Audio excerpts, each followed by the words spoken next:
This is part 5 of our review of the Tagalog case markers. Tara!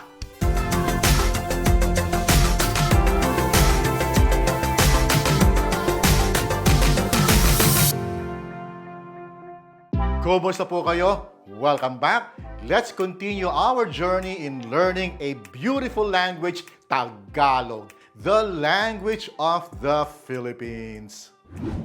We are continuing our review of the Tagalog case markers, which we have started 4 videos ago. If you have missed those videos, do check them out so that this particular video will make sense to you. The links are in the description box down below. Do check them out.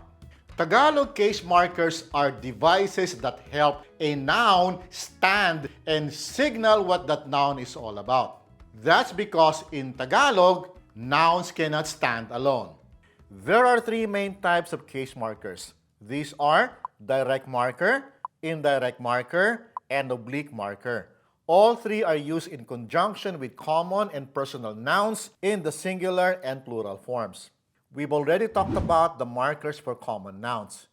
In this video, we will begin to cover the markers for proper nouns and focus on the direct markers SI and SINA. I will discuss the other markers in succeeding videos. So, tara, simulan na natin. In Tagalog, you cannot just say Peter or just Marie because in Tagalog, nouns cannot stand alone. You need a marker to help them stand and announce what the noun is all about. In Tagalog, we say, si Peter, Peter. Si Marie, Marie. If we want to talk about Peter and Marie together, we say, SINA Peter at Marie. Peter and Marie. If there's 3 or more persons, SINA Peter, Marie, at Ariana. Peter, Marie, and Ariana. Got it? Much like ang and ang mga for common nouns, which we reviewed in episode 110, si and sina are markers to identify proper nouns or names of persons. When you hear the word si or sina, you can expect that the next word will be a name of a person in the case of si and names of 2 or more persons in the case of sina. You can use them in simple phrases like, ako si Peter. Si Peter ako. I am Peter. Ikaw si Marie. Si Marie ka. You are Marie. Kayo sina Peter at Marie.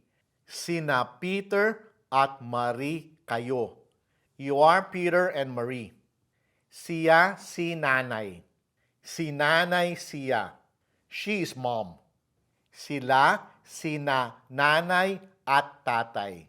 Sina nanay at tatay sila. They are mom and dad.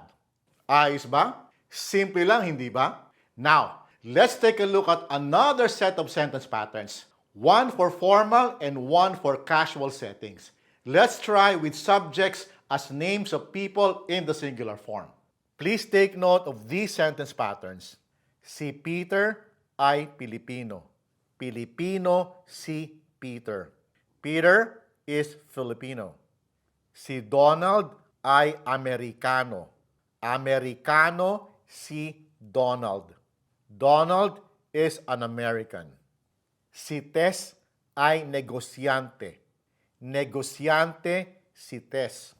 Tess is a businesswoman. Si Anton ay estudyante. Estudyante si Anton. Anton is a student. Si Ed ay teacher. Teacher si Ed. Ed is a teacher. Si Ariana ay manunulat. Manunulat si Ariana. Ariana is a writer. Si tatay ay doktor. Doktor si tatay. Dad is a doctor. For plural subjects, we use the direct marker SINA. Let's try with these examples. Sina Marie at Ariana ay mga Pilipino. Mga Pilipino sina Marie at Ariana. Marie and Ariana are Filipinos. Sina Charles at Diana ay mga Briton. Mga Briton, sina Charles at Diana. Charles and Diana are British. Sina tatay at nanay ay mga abogado. Mga abogado, sina tatay at nanay. Dad and mom are lawyers. Sina ate at kuya ay mga estudyante. Mga estudyante, sina ate at kuya. Elder sister and elder brother are students. In the Philippines, younger siblings don't call their elder siblings with their names. That's considered to be rude. They call them kuya, elder brother, or ate, or elder sister. It's a cultural thing. So, moving on. Sina Eric at Tanya ay mga pinsan ko. Mga pinsan ko, sina Eric at Tanya. Eric and Tanya are my cousins. Sina June at Ed ay mga kaibigan ko. Mga kaibigan ko, sina June at Ed. June and Ed are my friends. Sina Tess at Anton ay mga taga Maynila. Mga taga Maynila, sina Tess at Anton. Tess and Anton are from Manila. The use of SI and SINA is not too difficult to understand. You won't find an equivalent in most languages, well, at least the ones I'm aware of. So it's gonna take a little getting used to. Let's continue. Let's use verbs in our examples. The verbs we will use are actor-focused verbs. Let's go. Si Peter ay nagmamaneho. Nagmamaneho si Peter. Peter is driving. Si Marie ay nagsusulat. Nagsusulat si Marie. Marie is writing. Si Tess ay nagluluto. Nagluluto si Tess. Tess is cooking. Sina Anton at Edwin ay naglalaro. Naglalaro sina Anton at Edwin. Anton and Edwin are playing. Si Lolo ay nagbabasa. Nagbabasa si Lolo.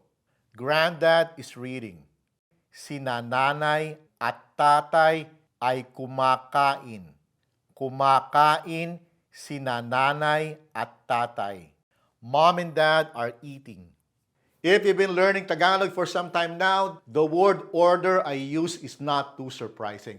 Tagalog sentences can start with a subject or with a verb. The subject first pattern is formal. The verb first pattern is more casual and is our default pattern for conversational speech. You will hear that pattern most of the time. By now, you are most likely aware with the subject, verb, object, or SVO pattern, and the verb, subject, object, or VSO pattern in Tagalog. And in these patterns, where we will see the use of the indirect marker noun, which we reviewed in episode 112. Let's take a look. Si Peter ay nagmamaneho ng kotse. Peter is driving a car. We use the marker nang to help the noun kotse stand. Nang tells that the object of the sentence is a common noun. Nagmamaneho si Peter ng kotse. Peter is driving a car. This is the more casual structure. Let's try some more. Si Marie ay nagsusulat ng nobela. Marie is writing a novel. Nagsusulat si Marie ng nobela. Marie is writing a novel. Sina Tess at Anton ay nagluluto ng hapunan. Tess and Anton are cooking dinner. Nagluluto sina Tess at Anton ng hapunan. Tess and Anton are cooking dinner. Ayos ba? So, Tagalog uses the SVO and the VSO sentence patterns. We've already established that. The VSO pattern is generally the default word order in Tagalog. That should be common knowledge by now. But what if I told you that there is a third and even more casual sentence structure in Tagalog? What? Yes, there's a third one, and it's the verb, object, subject, or VOS pattern. Let's bring up our earlier examples. Si Peter ay nagmamaneho ng kotse. Peter is driving a car.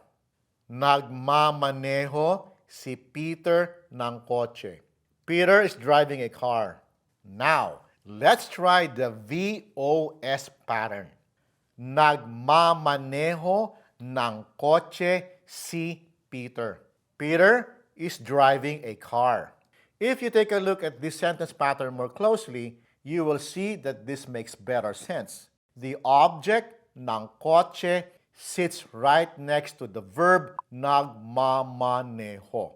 So, very quickly, you will know what action is being described, and that is driving a car. Let's have some more examples. Nagluluto ng isda si Tess. Tess is cooking fish. Nagbabasa ng magazine si Lola. Grandma is reading a magazine. Naglalaro ng bola sina Anton at Edwin. Anton and Edwin are playing ball. Kumakain ng hapunan sina nanay at tatay. Mom and dad are eating dinner, or mom and dad are having dinner. The verbs we used in our examples are actor-focused verbs. They are perfect with the direct marker SI and SINA for subject nouns and with the indirect marker noun.